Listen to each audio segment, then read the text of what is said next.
Everyone நம்ம இன்றைக்கி பார்க்கும்போது வெல்ஃபுல்லை பற்றின இன்வெர்ட்ரு இது அவுட்டோரு இன்டோர்னு கனெக்ட் பண்ணல. ஃபஸ்ட்டு அவுட்டோர் நம்ம டேரெக்டாக ஆன் பண்ணி பார்க்கலான்னு பார்த்தேன். சப்ளை கொடுத்து ஆன் பண்ணலான்னு பார்த்தா எதுவுமே எல்இடி எதுவுமே இண்டிகேஷன் வரல. போர்டு பார்த்தீங்கன்னா டோட்டல் டெத்து. மேபி ஏதோ ஷார்ட்டே இருக்குன்னு நினைக்கிறேன் உள்ள. சரி, என்ன செக் பண்ணிட்டு நம்ம ஃபைனலாக ரெடி பண்ணிவிட்டு கொடுக்கலாம். ஸோ அதே மாதிரி இதில் இன்டோர் பார்த்திங்கன்னா எந்த ஒரு எரர் கூடமே வரல. சரி, ஓகேங்களா. ஆல்ரெடி உங்களுக்கு சொல்லி கொடுத்துருப்பேன் எப்படி ஒரு ஃபுல்லாக எரர் கூட பார்க்க சொல்லி. இப்போ இன்டோர் நம்ம கனெக்ட் பண்ணிட்டு என்ன எரர் வருதுன்னு பார்க்கலாம். இல்லை எப்படி செக் பண்ணுறது இன்னொரு வாட்டி நான் வேணால் சொல்லிக் கொடுக்குறேன். சுவிட்ச் ஆனில் தான் இருக்குது, பட் எந்த ஒரு இண்டிகேஷனும் இல்லை. நீங்கள் பார்த்தீங்கன்னா 3 எல்இடி இருக்குது. ஓகே, ரெடி பண்ணிட்டு ஃபைனலாக பார்க்கலாம். லாஸ்ட் டைம் சொல்லியிருந்தேன் பார்த்தீங்கன்னா இந்த ஸ்லீப் பட்டனே 4 டைம் அனுப்புங்க. பார்த்தீங்கன்னா 36ன்னு வருது. 36 பார்த்தீங்கன்னா இது இன்டோர் அவுட்டோர் கம்யூனிகேஷன் ஏறாரு. ஸோ லாஸ்ட் டைம் உங்களுக்கு சொன்ன மாதிரி அந்த ரிமோட்டில் தான் நீங்கள் செக் பண்ணணும். இப்போ பாருங்கள்,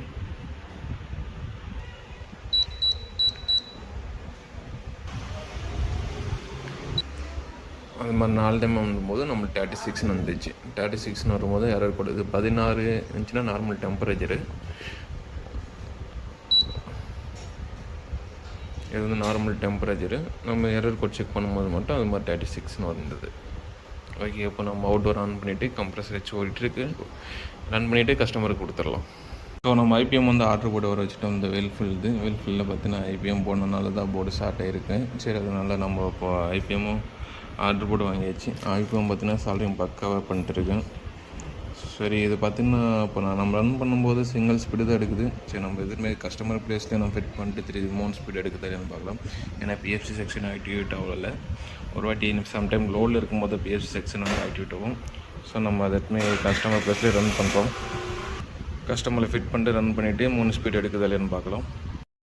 ஐபிஎம் ஃபால்ட்டுன்னு சொல்லியிருந்தா பார்த்தீங்களா, அப்போ பார்த்தீங்கன்னா ஃபிட் பண்ணிட்டோம் யூனிட்டில். ஆம்ஸ் பார்த்தீங்கன்னா 4.6 ஆம்ஸ் கிட்டே போயின்னு இருக்குது.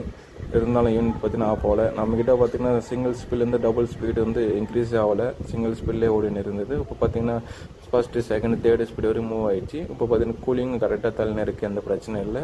ஸோ ஆம்ஸ் பார்த்தோன்னா 6 ஆம் கிட்ட வந்துச்சு. அதாவது தேர்டு ஸ்பீடில் போனால் மட்டும்தான் 6 ஆம்ஸ் வரும். அது வரையும் ஆம்ஸ் வரும். இப்போ பார்த்தீங்கன்னா